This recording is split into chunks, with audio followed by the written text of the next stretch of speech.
وایي چې دروغ کوم ځای جیز؟ دروغ په یو څو ځایونو کې جیز. یو چې د دوه مسلمانانو صلح او جوړه کړي نو هغه ځای کې دروغ جیز. دوه مسلمانان دي او د هغې منځ کې جوړه کړي، نو که رښتیا وي خو جوړه نه کړي. نو یو تم دروغ ووایه یا خو ستا صفت کوي، بل تم دروغ وایه چې بل ستا صفت کوي، په دې به جوړه. او یو د جنگ او د جهاد په میدان کې که دروغ دی وي دا جیز. دشمن ته دې اواز وکړو چې ما پسې لوی لښکر را روان دی، حالانکې نه.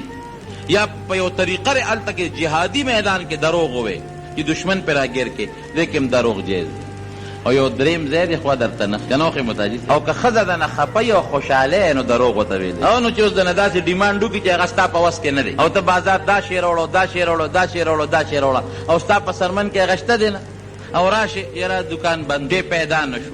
اوس که ورته دا دروغ نه وی خو د سره روانه کوي که نه مصیبت خو دا چې ښځې خو زمونږ د سر د پاسه سوري دي، هلته خو بل غم جوړېږي. او که رښتیا ورته وی نو خو روانه جوړېږي، که دروغ ورته بچ کېږي به. دې دریو ځایونو کې جیز دروغ